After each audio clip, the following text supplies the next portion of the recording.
Capítulo 13, Jesus nos fala da parábola do tesouro encontrado num campo e também da parábola da pérola de grande valor.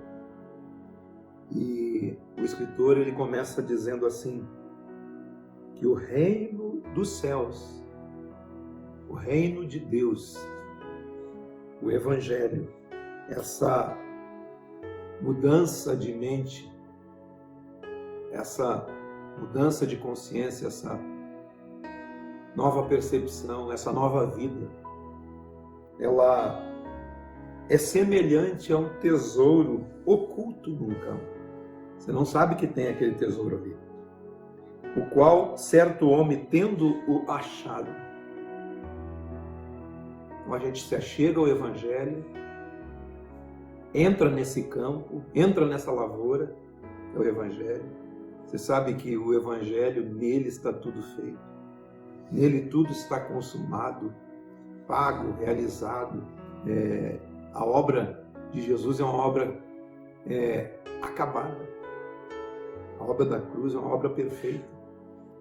E esse campo é semelhante a isso. E o homem, tendo achado, o escondeu. E transbordante de alegria, vai e vende tudo que ele tem por aquele campo e compra aquele campo. Eu entendo que não está falando isso aqui de riqueza, nem de dinheiro para comprar esse campo. Você tem que descobrir o tesouro. Ali como Jesus disse em Mateus capítulo 6, onde está o teu tesouro? Aí está o teu coração. Esse homem aqui, ele o encontrou e escondeu, e transbordante de alegria. Transbordante de alegria, ele foi lá e trocou todas as percepções dele por novas percepções. Quando nós entramos no Evangelho, as nossas percepções mudam. Tem um texto que Paulo fala ali em Romanos capítulo 12. Ele diz assim, transformai-vos pela renovação da vossa mente. Nós precisamos renovar, transformar a nossa mente. Assim é esse tesouro, o Evangelho. E eu desafio vocês a trocar tudo que você tem por esse campo, que é o Evangelho. No Evangelho está o poder de Deus. No Evangelho está o poder de transformação da mente humana, do coração humano, de todas as noções e percepções da vida e do existir. O Evangelho não veio para nos fazer ricos. O próprio Evangelho é a riqueza, comparado nesse texto como um tesouro. Muita gente pensa que o Evangelho vai fazer ela rica, em termos materiais, contradizendo o que o próprio Evangelho diz, que o Evangelho, na boca de Jesus, nos diz, não ajuntem tesouros na terra, antes ajuntai tesouros no céu, onde nem ladrão rouba, nem traça e nem ferrugem consome, porque tudo daqui é consumível, mas o tesouro eterno de Deus que está oculto. Tem um texto de Colossenses que diz assim, em Cristo estão ocultos todos os tesouros da sabedoria e do conhecimento. É o que vai dizer a nova parábola aqui, versículo 45. O reino dos céus é semelhante a um homem que negocia e procura boas pérolas. Você está procurando algo de valor? Pérolas fala de valor. Aqui o texto diz que ele, tendo achado uma pérola de grande valor, vendeu tudo que possuiu para comprar aquela pérola. Você quer um tesouro de valor? Em Cristo estão todos os tesouros da sabedoria e do conhecimento. Você quer ter glória? Cristo em vós, a esperança da glória, a esperança do que Ele é. Isso é o Evangelho. O Evangelho, o reino de Deus, o reino dos céus, é semelhante a esse tesouro, é semelhante a essa pérola de grande valor. O Evangelho é esse tesouro. A pérola é o próprio Cristo. Quem não trocaria tudo isso?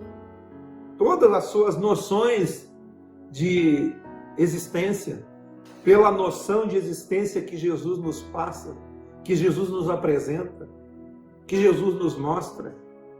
Parece que eu estou sendo repetitivo em falar as mesmas coisas.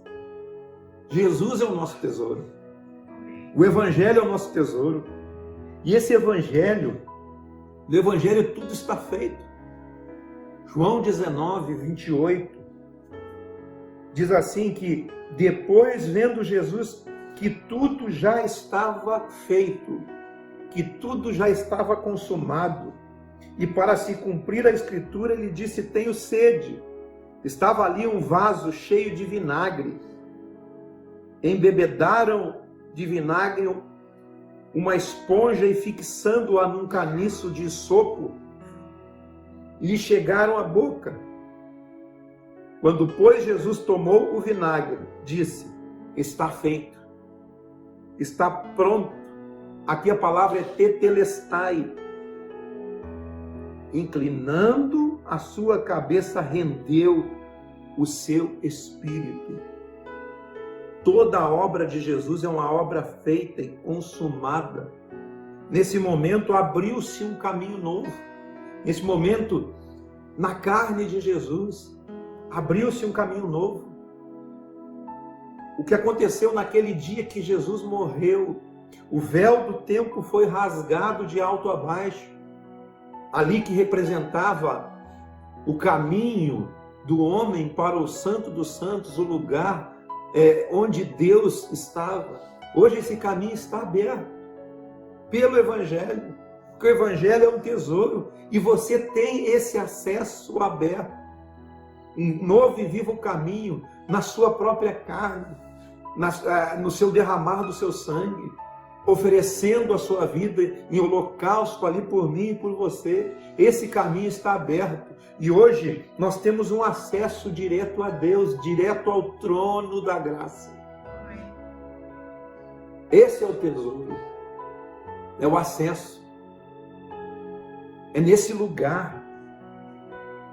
Também ali em Isaías, no capítulo 53, que fala da obra de Jesus na cruz, homem de dores, que sabe o que é padecer.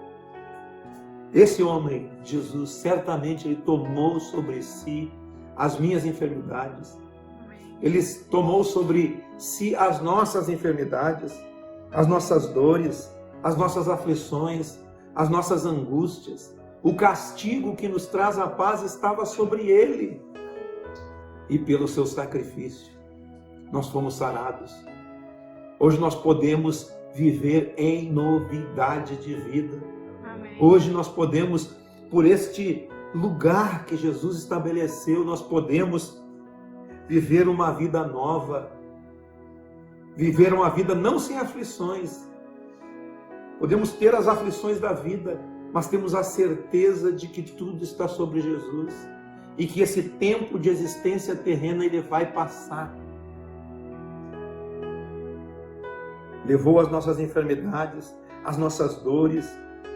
Ele estava aflito, ferido e oprimido. No meu lugar, no seu lugar, fazendo uma obra de substituição. Foi transpassado pelas nossas transgressões, moído pelas nossas iniquidades. O castigo que nos traz paz estava sobre ele. E por esse sofrimento, nós podemos entrar numa obra feita. Por esse sofrimento, nós podemos entrar numa obra realizada. Nós podemos ser participantes desse reino. Nós podemos ter acesso a esse tesouro oculto que é o Evangelho. Mas se você encontrar o Evangelho, substitua por tudo que tem importância na sua vida. Substitua pelo Evangelho, pelo poder do Evangelho. Não há algo que possa nos dar o que o Evangelho nos dá. Transpassado pelas nossas transgressões, moído pelas nossas iniquidades, as iniquidades de todos nós. O castigo que nos traz a paz estava sobre ele, e pelas suas pisaduras nós fomos sarados. Foi oprimido, humilhado, foi como um cordeiro mudo ao matadouro, como uma ovelha muda perante os seus tosqueadores. Ele não abriu a sua boca. Ele foi moído. Ao Senhor agradou moê-lo, fazendo-o enfermar. Levou sobre si as minhas enfermidades, as suas enfermidades. Ele deu a sua alma como oferta pelo pecado. Esse é o trabalho do Evangelho. O trabalho que já está feito, que não foi eu que fiz, que não foi você que fez, que foi o Pai, que foi o Filho, que foi o Espírito Santo que fez o trabalho. Pai, Filho e Espírito Santo fazendo a obra. O penoso trabalho do Evangelho, ele verá esse resultado na minha vida e na sua vida. Quando nós aceitamos e cremos no Evangelho, e cremos naquilo que o Evangelho representa, significa e transmite, nós praticamos. Pela prática da palavra do Evangelho, a gente pode olhar para todo esse sacrifício de Jesus e saber que aquilo não foi em vão. O penoso trabalho do Evangelho, a sua alma ficará satisfeita. O justo, ele justifica a mim, justifica você. Ele derramou a sua alma na morte. Ele estabeleceu o reino dos céus. Jesus estabeleceu o reino dos céus, o reino de verdade. O reino que não vem com visível aparência. Nem dirão, ei-lo aqui ou acolá, porque o reino está dentro de nós. Esse reino que cresce para dentro. É um reino que cresce para dentro, mas que se expande para fora. Nós temos que pôr para fora o reino de Deus. O trabalho do Evangelho está feito. Tudo já está pronto. Tudo já foi pago. Tudo já foi realizado. Tudo está consumado. Isso tudo é um tesouro para nós, que nós temos que apenas substituir todos os nossos conceitos a respeito de tudo e receber os conceitos desse reino, desse Evangelho. Esse texto de João 4,35 é um texto que fala do trabalho do Evangelho. Ele diz assim: não dizeis vós que ainda há 4 meses para a ceifa, eu, porém, vos digo, erguei os vossos olhos e vede, os campos já branquejam para a ceifa. O Evangelho está aí, já está pronto. Você pode entrar, você pode se satisfazer do Evangelho. Aqui ele vai falar dos trabalhadores do Evangelho. Ele diz assim: o ceifeiro. Quem é ceifeiro? Aquele que colhe. O ceifeiro recebe agora, desde já, a recompensa e entesoura. O que é entesourar? É um tesouro. Você vai entesourando para a vida eterna. Entesoura o seu fruto para a vida eterna. É hoje, é agora. Ajuntando tesouros dentro de si. Os tesouros do Evangelho. Entesoura seu fruto para a vida eterna, e de sorte que se alegram tanto o semeador quanto o ceifeiro. O semeador foi Jesus. O semeador foi Jesus. Ele fez o trabalho. Ele fez o trabalho. Outro é o ceifeiro, eu e você. Pois é, no caso, verdadeiro ditado: um é o semeador, outro é o ceifeiro.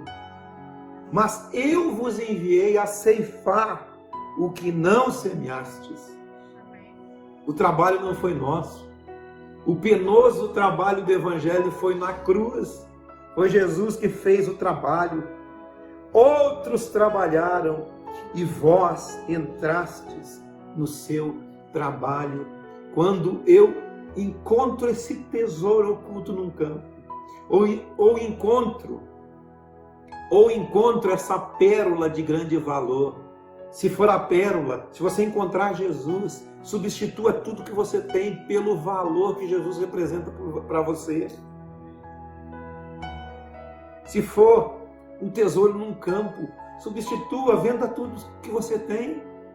Não estou falando de coisas materiais, mas substitua os seus valores pelos valores do reino, pelos valores do Evangelho, pelos valores desse tesouro eterno. O Evangelho é o poder de Deus para a transformação de todo aquele que crê, para a transformação do interior do ser. Efésios capítulo 1, versículo 10, diz aqui o texto que Deus convergiu em Cristo, na plenitude dos tempos.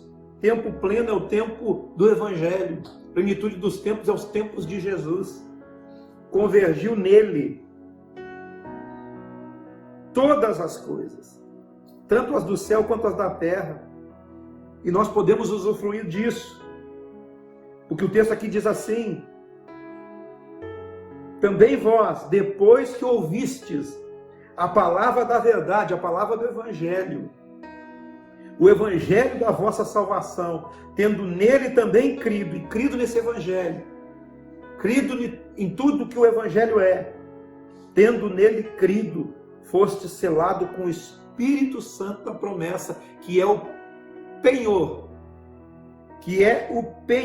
da herança. Nós temos uma herança no Evangelho, e o Espírito Santo em nós, o que nos vivifica dentro de nós. Depois que nós ouvimos a palavra do Evangelho, é o que garante. Ele nos deu vida estando nós mortos nos nossos delitos e pecados. Nós andávamos outrora segundo o curso normal do mundo. Andávamos outrora segundo as inclinações da carne, fazendo a vontade da carne e dos pensamentos. E éramos, por natureza, filhos da ira, como também os demais. Mas Deus, sendo rico em misericórdia, por causa do seu grande amor, com que nos amou, mesmo nós estando mortos nos nossos delitos e pecados, andando realmente segundo tudo que nós pensávamos que era bom, mas não era. Mesmo apesar disso tudo, nós mortos nos nossos delitos, Ele nos deu vida juntamente com Cristo. Amém. Pela graça que Ele derramou abundantemente sobre nós, pela graça sois salvos. E Ele, juntamente com Cristo, com o trabalho que Cristo fez, com a morte de Jesus, Ele nos ressuscitou com Ele e nos fez assentar com Ele nos lugares celestiais. Hoje eu e você estamos assentados nos lugares celestiais em Cristo Jesus. Hoje nós temos uma posição de autoridade. Você não é qualquer um, você está sentado com Cristo nesse lugar. Você tem um espírito ressuscitado. Seu espírito é ressuscitado. Teu corpo está envelhecendo, mas o seu espírito é ressuscitado. Nós fomos ressuscitados com Cristo. É esse o trabalho do Evangelho. É esse poder que o Evangelho tem. Por isso que quando nós encontramos esse tesouro substitui tudo. Vamos abrir mão do que não importa para entravam de cabeça nesse tesouro. Vender tudo que você tem, comprar aquele campo, caminhar pelo Evangelho, fazer que o Evangelho flua da sua vida. Você encontrou uma pérola de valor, que é Cristo Jesus. Amém. Amém, queridos?